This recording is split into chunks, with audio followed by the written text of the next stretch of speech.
Today, I want to talk about the difference between godliness and ungodliness. Now, what is ungodliness? Ungodliness is anything that does not express Christ. Anything that is not an expression of Christ is ungodly. So then what is godliness? In the simplest way, godliness is anything that is an expression of Christ. So I want to look into Colossians 3.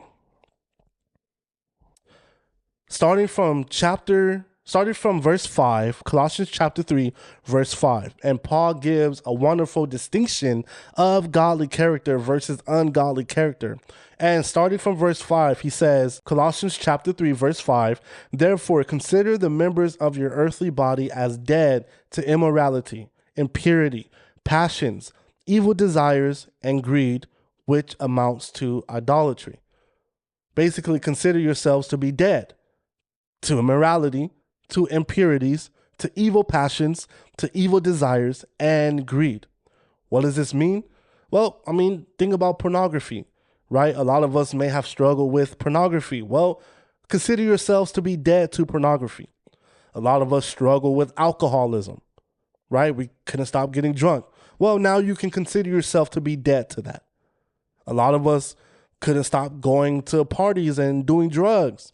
Well, now consider the members of your body. Consider yourself to be dead to that type of behavior, right? Consider yourselves to be dead to the things that make you unclean. Consider yourselves to be dead to the longing for forbidden things. These are examples of ungodly behavior. You, Christian, no longer identify as being ungodly. You are now the righteousness of God. So therefore, we should put away these ungodly behaviors and not allow them to define us. Now, Colossians 3:6 says, for it is because of these things that the wrath of God will come upon the sons of disobedience. You are not a child of disobedience. That is basically saying you're a child of Satan. You're a child of the devil.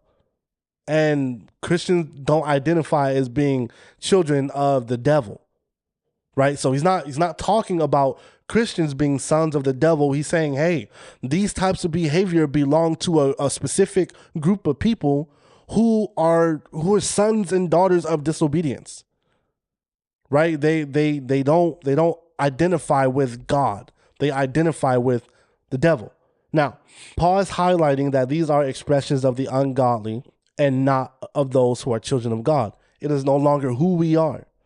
Any Christian still holding to these types of behavior are living a false reality. This isn't God's original design for humanity. This is not who God created us to be. God didn't create us to be people who go around getting drunk. God didn't create us to be people who go around lying on folk. Right? He didn't create us to go around beating up people who look at us funny, right? Cussing people out, right? Murdering people, killing babies. God didn't create us to be people who do such things. Okay. Colossians 3:7 says, and in them you once walked when you were living in them. Were is past tense. We used to live that type of life. I think about myself, right? I think about the things that I used to do.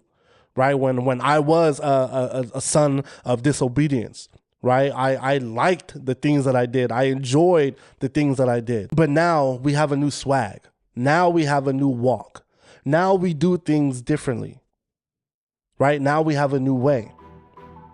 And we no longer walk according to those old behavioral patterns. If you have found value in this video, please do me a favor and comment below. Let me know your thoughts. You probably thought I was going to say to like this video and subscribe, but if you like the content, you're automatically going to subscribe. So I shouldn't have to ask you to do that. But I do want to know your thoughts. I want to know what you guys are thinking on this topic, and I'll do my best to answer your questions, whether it be through the comment section or in another video. But I'm glad you guys are here. I'm glad you're watching, and I'll see you in the next one. All right, peace.